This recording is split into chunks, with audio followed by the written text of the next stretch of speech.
Hello everybody, welcome back to the TEW Save here on the channel. It is January 7th episode of NXT, and we're going to start with Level Up just before the show. I don't know if you want me to recap these. Same with main event. I think I'll be doing main event before Smackdown, and Level Up before NXT, and just get through this. So it's just going to be where some of the important guys can get some shine. So we got Hank and Tank here, asking for a match tonight. And Shawn Michaels, aka me, I'm playing as him for NXT. He said he'll get them a match tonight. He'll find him a tag team. So 41, I'm sure Shawn Michaels had a big part in that. And then right after that, we've got Kale Dixon, who finds Riley Osborne backstage, and this is post Chase U breaking up, so Riley Osborne is all by himself.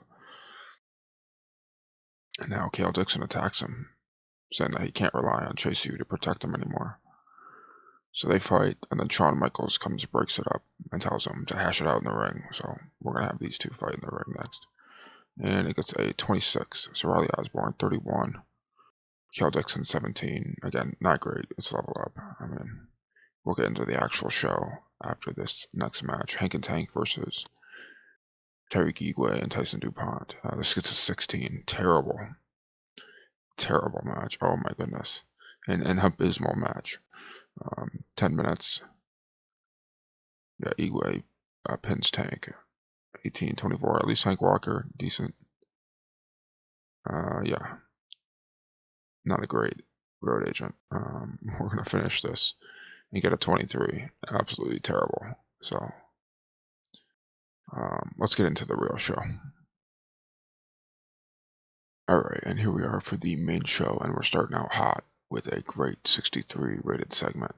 Trick Williams opening the show talking about his title match against Oba Femi tonight. He says that he respects Oba, but the Whoop That era is not ending anytime soon. Oba Femi makes his entrance, and the two have a stare down. So this is your main event for tonight. Obviously, this is the January 7th episode of NXT. This would be the episode where Julia won in real life, and Oba wins it in real life. So hey, maybe we'll see that happen again. We do have a Roxanne Julia segment later, so we'll see what happens with that. Performance of Trick is fantastic, awesome. I did do improvised for this. Yeah, I'll be happy with that. And we're moving on. Shawn Michaels is backstage talking to Ava. He tells her that she's been fantastic in her role as the GM of NXT, but it's time for her to get back in the ring. Ava thanks Shawn for the opportunity, says that she's excited to prove that she can still hang in the ring and live up to her family's legacy. And now Shawn wants to introduce her to the new general manager. So who could that possibly be? We got Ava is GM gimmick, and I'm giving her a new gimmick, and it's adequate, so that's fine. Large boost to psychology and charisma, which is great. That's actually really great. I'm very happy with both of those. Adequate's fine. Yeah, 44. The next up, oh, I'm not saying that. I can't do the voice, but it's Vicky Guerrero. She walks in, saying her iconic phrase. She asks Shawn, this is her new office. She's taken over for Ava. Shawn says yes, but obviously Ava is not very impressed with Vicky Guerrero being her replacement, asking if we're really bringing her back. And Vicky, now, she's in the power position. She reminds Ava now that she's in charge, and if Ava wants to have an attitude with her, then I guess Ava can have a match tonight. So Vicky Guerrero debuts her annoying gimmick. There we go. Microphone skill. Oh, beautiful. 51. Oh man, this is awesome. So she's going to be really good. Hopefully. High morale, amazing heel, awesome. There we go, a new heel GM. And Ava's match is next against Izzy Dame, and oh man, this was not good. Okay. A 17. Alright. We're not running this back. Alright, we'll see. Ava wins by DQ when Izzy Dame attacks her. Jeez. 21 for Ava, 17 for Izzy. Let's see. Poor basics. Yeah, alright. Fair enough. Well, this is better as Izzy Dame continues to beat down Ava until Shawn Michaels comes up and breaks it up. And yeah, a 46. So we'll see. The storyline might be a lot of angles. We'll see. Lexus King is backstage polishing his Heritage Cup when up comes Uriah Connors, obviously the youngest son of Fit Finlay. Uriah tells him about his father, and that if anyone knows anything about Heritage, it would be him. Lexus says, hey, you can't just demand a match because your father was great. But Uriah says he'll get his match. So let's get to 36. People don't really care about Uriah Connors. We'll try and build him up a little bit, throw him in a feud for the Heritage Cup. We'll see how this goes. I got an interesting angle for this. Another terrible match. Oh, the crowd is not happy at all. 27. Chemical X, Shotzi and Tatum defeat Fatal Influence, so JC and Jasmine. This is for the NXT Women's Tag Rebirth Tournament. So I will have to go over I will go over the State of the Save at the beginning of the episode. Interesting. All right. I'll record that after this, but yeah. 27, not great. Chemical X is fine. Jasmine Nix is just not good. We'll have to build her up. Oh, okay. I will have to fix that. I will fix that actually real quick. Alright, so I did just fix the spinal impact thing. They will be able to use that. And I also did just remember that I did go over NXT instead of the save. But in case you didn't watch that, I did bring back the women's NXT tag titles. And then I made some more female teams. So you saw two of them back there, but let's get back to the show. So Lyra Valkyria is back in NXT. She tells Fraxium how awesome their reign has been so far. And Fraxium are thankful for her support.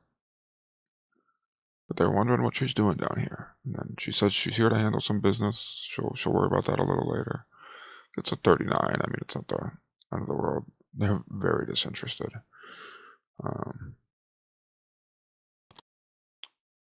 And Tony D'Angelo comes out to the ring to announce that tonight only he's offering an open challenge to anyone that has not faced him for the title. I was improvised as well. 46, I'll take it. And I'm going to see if we can get the crowd back into this in the next match.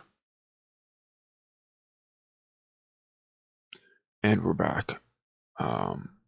Brooks Jensen accepted the open challenge, and about that had a decent reaction from the crowd. So Tony D'Angelo defends his North American title against Brooks Jensen.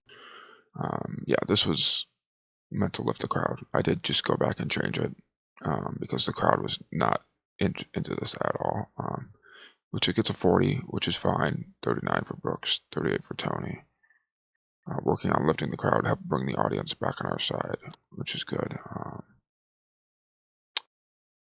Yeah, I will take that. I will take that. Next up, Tony and the family. Tony's still in the ring. He brings out the family. He cuts a promo talking about needing an opponent for Vengeance Day next month. He did his open challenge, and he's got a month, and he wants an opponent.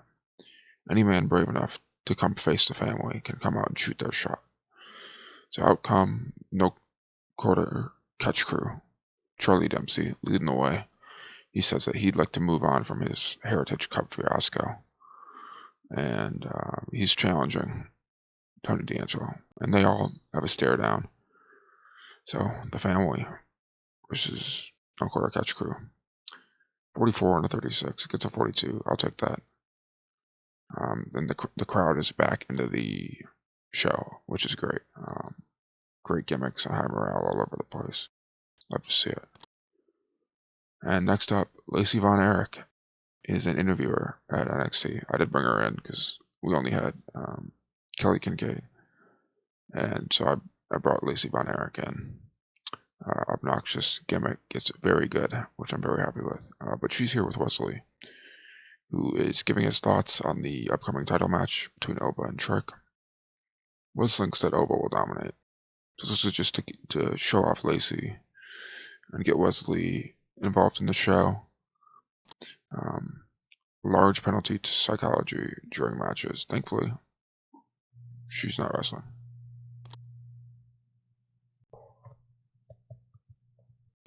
And yeah, high morale. Good. 47, I'll take it. Now back to the ring. Roxanne Perez comes out, tells everyone she knows, hey, I know I was supposed to have a title match with Julia tonight, but that's not going to happen. She was just talking to Vicky Guerrero backstage, and she was able to convince her to change the main match for tonight between them. Obviously not the main event. So I got the wording wrong there. Roxanne would rather wait a little longer for Julia to get her title shot. And out comes Cora Jade, who announces that she is going to be Julia's opponent tonight. And that if Cora wins, Julia's title opportunity is gone. Gets a 53, which I'm very happy, and the crowd is white hot now, which is great. So we really rescued the crowd. The beginning of the show was a little rough, but Cora Jade versus Julia gets a 50. Awesome. Very good. 44 for Cora, 57 for Julia. Julia wins in 14 minutes by pinfall after a distraction from Stephanie Vaquer. So Julia getting some help. Obviously Roxanne getting some help, and now Julia's getting some help. This was our storytelling match. 57 is awesome. Let's see. Yeah, that's great. 50. Here is the main event of the night. Or is it? Trick Williams wins in 11 minutes after Oba Femi is disqualified after Ethan Page runs in and attacks Trick Williams. So Trick gets his 5th defense of the NXT title, but it wasn't clean, you know. A 51, great. Trick had a 62. That's really good. I will take that. They're both flavors of the month. Ethan Page gets involved and messes up the match. So after he attacks Trick Williams, he costs Oba Femi his chance. Oba is not happy at all. He rushes at Ethan Page. Those two brawl for a few minutes. Eventually, Trick Williams recovers and he joins the fight. And we go off the air as these three continue fighting each other. Gets a 55. Great end of the show. We definitely saved the crowd at the end. Yeah, awesome. I'm not expecting, oh wow, a 54. Okay, so let's see the beginning. Obviously, we had to introduce Vicky Guerrero. The fans were not into the Izzy Dame Ava match at all, so I'll see how I can work on Ava. Obviously, they didn't care about Uri Connors or the women's tag match, so kind of putting all those back to back maybe wasn't the greatest idea. But then we got Tony D'Angelo to rescue the crowd a little bit, and then we really ended with a bang. So I think this was a decent show. I think we'll only get better, and these ratings will get better. We increased pop, so I can't complain. But yeah, if you enjoyed the show, let me know. If you have any opinions, any storylines you want to see, let me know down in the comments. I know I got a comment on the last episode asking to change the product's style for my WWE shows, and I will go into that in the next episode. So thank you for the comment. But yeah, let me know what you thought. And I'll see you guys in the next episode for the new 3rd brand of WWE Universe.